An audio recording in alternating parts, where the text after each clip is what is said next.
비행기 여행은 빠르고 쾌적합니다. 조금 돈이 들긴 하지만 몇천 킬로미터의 거리를 단 몇 시간 만에 이동할 수 있다는 점을 감안하면 그 정도는 투자할 가치가 있죠. 비행기의 발명은 옛날부터 꿈꾸던 날아다니는 양탄자의 꿈을 이루어 주었습니다. 여러분 안녕하세요. 항공기의 큰 장점이 속도인 것은 분명합니다. 그럼 일반 비행기 중에서도 가장 빠른 것은 어떤 것일까요? 속도라는 이점을 최대한 살려서 만들어진 비행기는 과연 무엇일까요? 이번 영상에서는 최고 속도의 여객기에 관해 다뤄보도록 하겠습니다. 그럼 답을 찾으러 출발해 볼까요?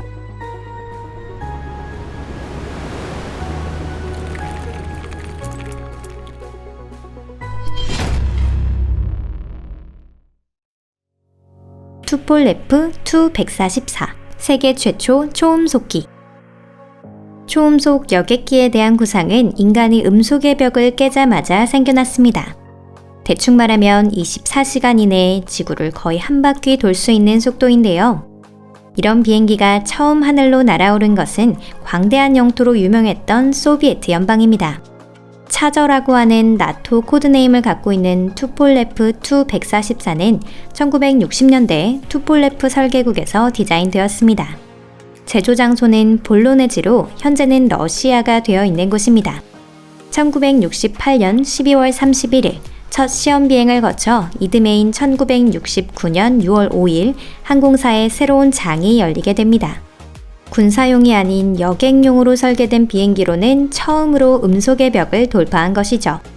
준비는 모두 끝났지만 소련 정부는 투폴레프 Tu-144의 본격적인 운용을 주저했습니다. 언제든지 여객 운송을 시작할 준비가 되어 있는데도 몇 년 동안은 화물편만 운항했죠.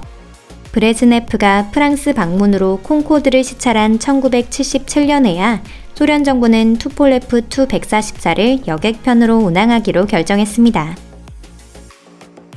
콩코드, 새 시대 여객기.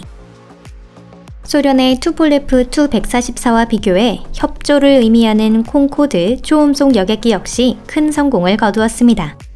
콩코드는 프랑스와 영국이 힘을 합쳐 오랜 세월에 걸쳐 만든 비행기인데요. 1969년 3월 2일 원형기의 비행 준비를 마치고 툴루즈 공항에서 첫 비행이 이루어졌습니다. 같은 해 10월 1일 소련의 투폴레프 144에 뒤처진 지 몇 달 만에 콩코드는 처음으로 음속을 넘어섰습니다.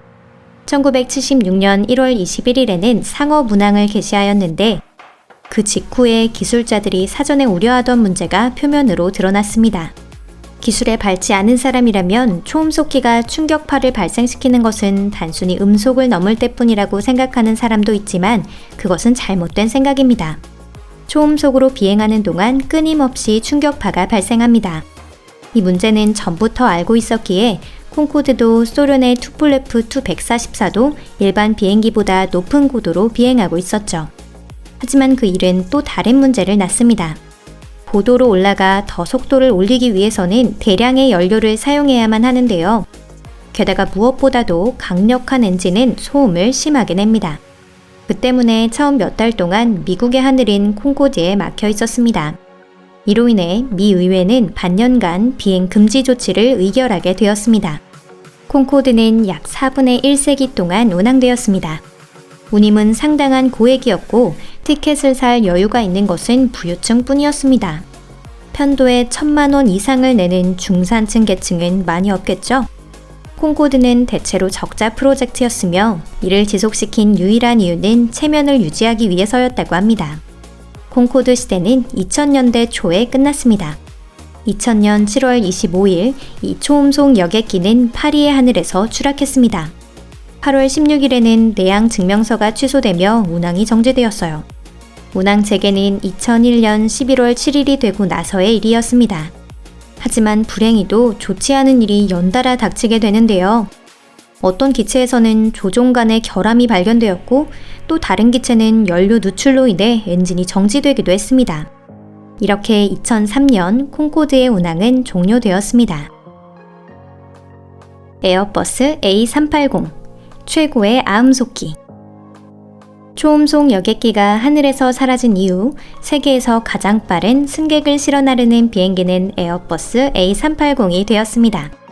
에어버스 A380은 2005년 1월 18일 툴루즈 행사에서 선보인 제품인데요.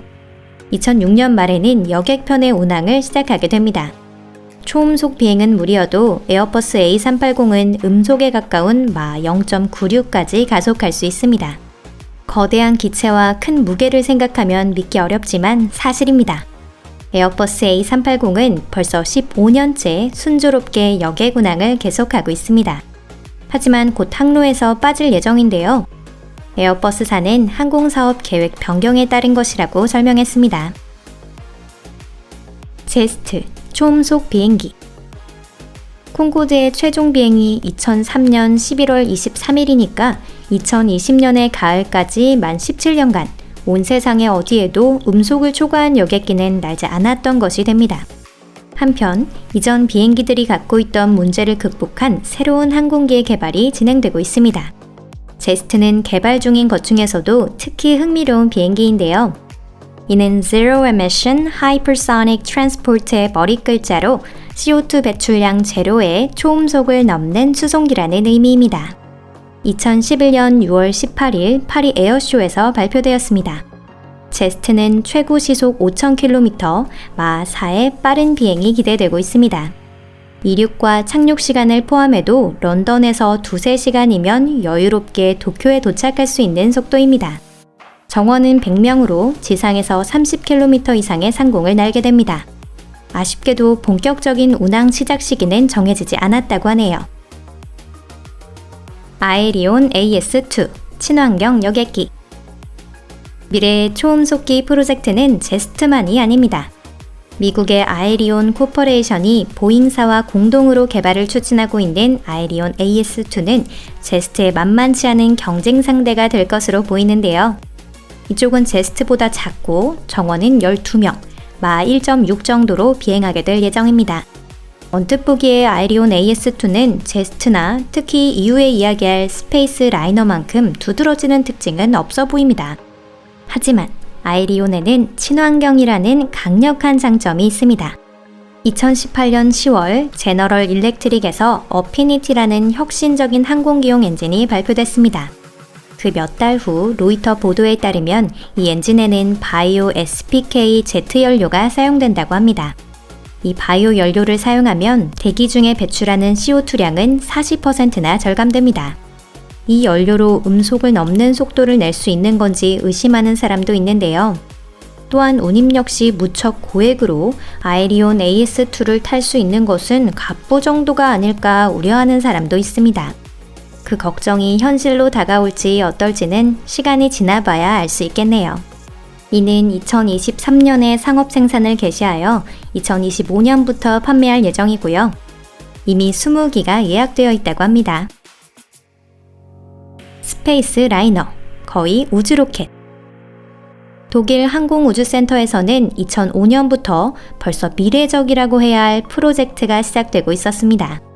스페이스 라이너는 마치 SF 소설에서 튀어나온 것 같은 우주선처럼 생겼지만 이것은 엄연한 현실 세계의 이야기예요.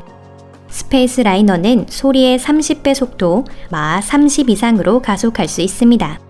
비행 고도는 약 80km, 즉 준궤도 비행을 하는 우주선에 육박하는 높이입니다. 약 100명의 승객이 1시간 반 정도면 지구상의 어디든 갈 수 있도록 설계되어 있고요. 모든 과정이 차질 없이 진행된다면 2030년에는 운항이 시작될 것입니다. 오늘 영상은 여기까지입니다. 시청해주셔서 감사합니다. 투폴레프 2 144와 콩코드 운항에 따라 큰 4가지의 문제점이 드러났고 이는 초음속기 제조 사업을 가로막았습니다. 그것은 바로 충격파 또는 소닉붐, 비행장 상공에 귀를 찢는 소음, 엄청난 연료 소비, 조종의 어려움인데요. 이 4가지는 마이너스의 상승 효과를 가져옵니다. 많은 제조 비용이 들고 이런 비행기표를 살 수 있는 사람은 부자들 뿐이죠. 그런 이유로 현재 전 세계 어느 여객 운수회사도 그러한 고속기를 운행하고 있지 않습니다. 하지만 그렇다고 엔지니어들이 그 문제들을 해결하기를 포기한 것은 아닙니다. 현재 이번 영상의 일부에서 소개한 제스트나 스페이스 라이너의 시험 프로젝트가 진행되고 있고요. 그 비행기들이 데뷔하여 우리가 그 첫 비행을 볼 날이 머지 않았을지도 모릅니다. 여러분도 멋진 소식을 놓치지 않으려면 꾸준히 저희 영상을 확인해주세요. 그럼 다음 영상에서 뵙겠습니다. 안녕히 계세요.